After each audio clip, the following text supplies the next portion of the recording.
Donc nous voilà de nouveau dans mon coin radio et je vais vous parler de la procédure à suivre pour configurer vos logiciels de communication numérique. Après vous avoir présenté mes deux interfaces U5 Link pour mon ICOM et pour mon Yaesu FT857D, je vais donc vous présenter maintenant la partie configuration logicielle. Donc cette initiation s'effectuera progressivement. Donc ici vous avez un regard sur l'interface graphique du logiciel MMVary Beta version 0.45 que j'utilise occasionnellement pour mes communications numériques. Donc vous pouvez voir dans la liste déroulant quelques modes prédéfinis. Donc je ne vais pas trop m'attarder sur le logiciel. Ce qui serait intéressant, c'est plus la partie configuration, donc options et radiocommande. Donc avant toute chose, il peut être bon de savoir où se trouvent connectées nos interfaces sur l'ordinateur, en particulier sur quel port sont-ils positionnés. Lorsque l'on connecte le câble USB sur l'interface et sur l'un des ports USB de nos PC, automatiquement celui-ci est reconnu, dans le meilleur des cas, sinon il faudra faire une mise à jour automatique. Mais dans la plupart des cas, celui-ci est reconnu automatiquement.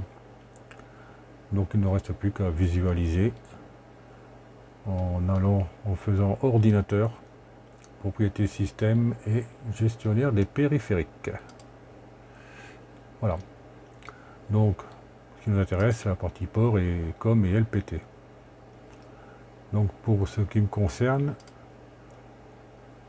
j'ai deux options, le port COM5 et le port COM6. Donc le port COM5 est dédié à tout ce qui est communication du CAT système sur mon IC7600. Et le port COM6 est pour la communication, passage, émission et réception de l'interface U5 Link de mon ICOM. Donc ayant visualisé où se trouvent les deux ports nécessaires pour le passage en émission et puis pour le pilotage automatique du transceiver, nous pouvons donc configurer le logiciel.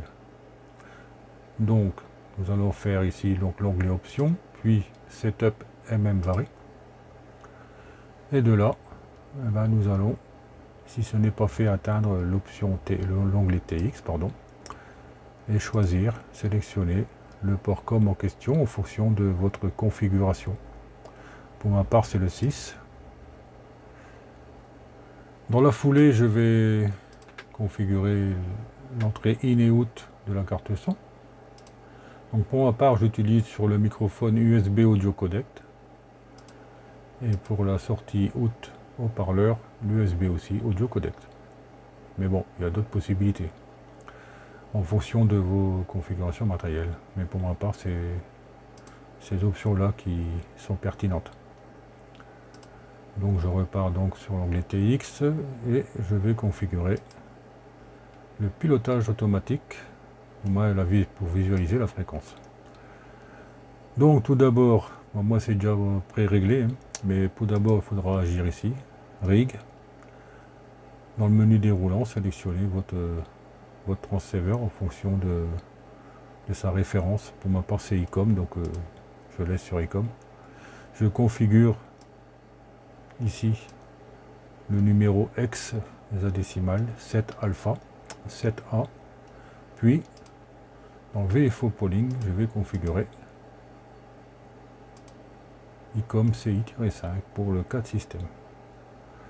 Donc vous pouvez voir qu'il y a le port COM qui est sélectionné, COM5, et autre paramètre important, c'est la vitesse de transmission, la vitesse de communication du port COM avec le transceiver.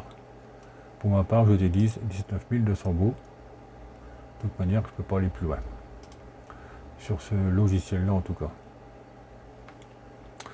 Maintenant, il ne reste plus qu'à valider en cliquant sur OK à chaque fois. Maintenant, si je fais un essai, vous allez pouvoir visualiser.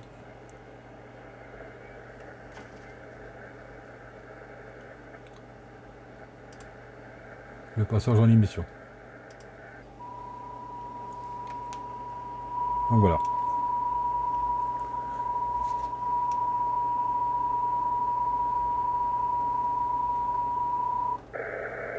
Voilà, le passage en émission.